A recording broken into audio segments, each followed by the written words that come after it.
ओम सूर्याय नमः। रविवार का दिन सूर्य देवता को समर्पित है। इस दिन सूर्य देवता की पूजा करनी चाहिए। सूर्य की कृपा पाने के लिए रविवार का दिन सबसे उत्तम माना गया है। इस दिन उनके मंत्रों का जाप और सूर्योदय के समय अर्घ्य देना चाहिए। सूर्य प्रत्यक्ष देवता हैं, जिनका दर्शन पृथ्वी पर कहीं भी रहते हुए किया जा सकता है। सूर्यदेव अपने भक्तों के सभी कष्टों को दूर करने वाले हैं। रविवार के दिन सूर्यदेव को समर्पित 9 ग्रहों में सूर्य देवता को राजा माना गया है, जिनकी साधना आराधना करने से कुंडली में के सभी दोष दूर हो जाते हैं। कुंडली में सूर्य यदि मजबूत अवस्था में हो तो व्यक्ति को समाज में खूब मान सम्मान और सुख समृद्धि मिलती है। आज की रविवार की कहानी प्रारंभ करने से पहले मैं आपसे कहना चाहती हूँ कि आपको वीडियो पसंद आए तो कमेंट्स बॉक्स में जय सूर्याय नमः अवश्य लिखिएगा। लाइक एंड सब्सक्राइब अवश्य कीजिएगा। प्राचीन काल में एक नगर में एक वृद्धा रहती थी, जिसका नियम था कि वह हर रविवार घर आंगन गोबर से लीपकर भोजन तैयार करती थी। सूर्यदेव को भोग लगाकर ही वह भोजन करती थी। ऐसा करने से उसका घर अनेक प्रकार के धन धान्य से पूर्ण था। श्री हरि की कृपा से घर में किसी प्रकार का विघ्न या दुख नहीं था। सब प्रकार से घर में आनंद रहता था। इस तरह कुछ दिन बीत जाने पर उसकी एक पड़ोसन, जिसकी गोबर व वृद्धा लाया करती थी, विचार करने लगी कि यह वृद्धा सर्वदा मेरी गाय का गोबर ले जाती है, इसलिए अपनी गाय को घर के भीतर बांधने लगी। वृद्धा को गोबर न मिलने से रविवार के दिन अपने घर को न वह लीप सकी, इसलिए न उसने भोजन बनाया, न ही भगवान को भोग लगाया तथा स्वयं भी उसने भोजन नहीं किया। इस प्रकार उसने निराहार व्रत किया। रात्रि हो गई और वह भूखी ही सो गई। रात्रि में भगवान ने उसे स्वप्न में दर्शन दिया और भोजन न बनाने और लगाने का कारण पूछा। वृद्धा ने गोबर न मिलने का कारण सुनाया। तब भगवान ने कहा कि माता, हम तुमको ऐसी गाय देते हैं जिससे सभी इच्छाएं पूर्ण होती है, क्योंकि तुम हमेशा रविवार को गाय के गोबर से लीपकर मेरा भोग लगाकर खुद भोजन करती हो। इससे मैं खुश होकर तुमको वरदान देता हूँ। निर्धन को धन और बांझ स्त्रियों को पुत्र देकर दुखों को दूर करता हूँ। अंत समय में मोक्ष देता हूँ।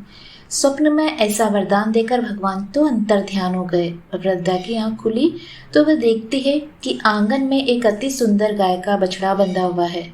गाय और बछड़े को देखकर वह अति प्रसन्न हुई। उसको घर के बाहर बांध दिया और वहीं उसने खाने को चारा डाल दिया। जब उसकी पड़ोसन वृद्धा के घर बाहर गाय के बछड़े और गाय को देखा तो द्वेष के कारण उसका हृदय जल उठा। उसने देखा कि गाय ने सोने का गोबर दिया है। वो उस गाय का गोबर ले गई और अपनी गाय का गोबर उसकी जगह रख गई। वह नित्य प्रति ऐसा ही करती रही। सीधी सादी वृद्धा को इसकी खबर नहीं होने दी।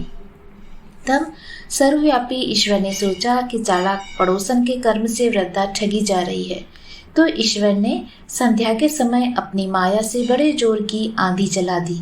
वृद्धा ने आंधी के भय से अपनी गौ को भीतर बांध दिया। प्रातःकाल जब वृद्धा ने देखा कि गाय ने सोने का गोबर दिया तो उसके आश्चर्य की सीमा नहीं रही।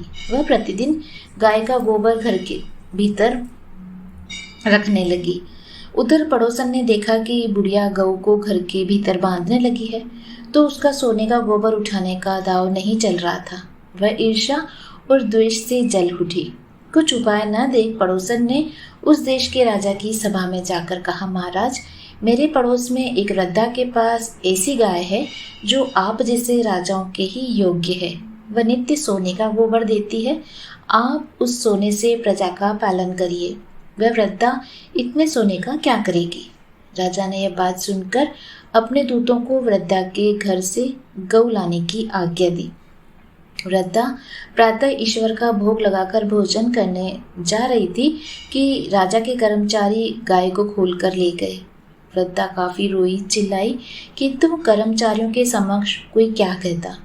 उस दिन वृद्धा गऊ के वियोग में भोजन न कर सकी। रात भर रो रो कर ईश्वर से गाय को पुनः पाने के लिए प्रार्थना करती रही।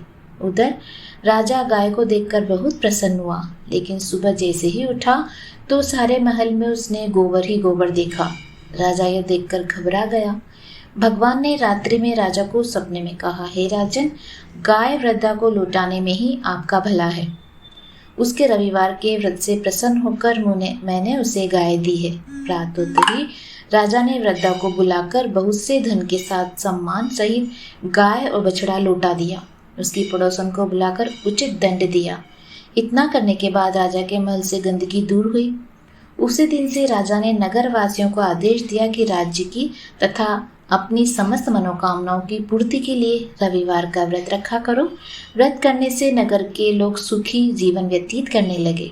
कोई भी बीमारी तथा प्रकृति का प्रकोप उस नगर पर नहीं होता था और सारी प्रजा सुख से रहने लगी। रविवार व्रत की पूजन विधि। रविवार का व्रत कम से कम 12 अवश्य रखना चाहिए। हालांकि यदि संभव हो तो पूरे साल भी रख सकते हैं। सूर्य को जल देने के बाद भगवान सूर्य के बीज मंत्र की कम से कम 5 माला का जाप करना चाहिए। इसके बाद रविवार की व्रत की कथा पढ़ें। व्रत के दिन सुबह स्नान ध्यान करके लाल रंग के कपड़े पहने और उगते हुए सूर्य को अर्घ दें। इस दिन केवल गेहूं की रोटी या गेहूं का दलिया और गुड़ का सेवन करें।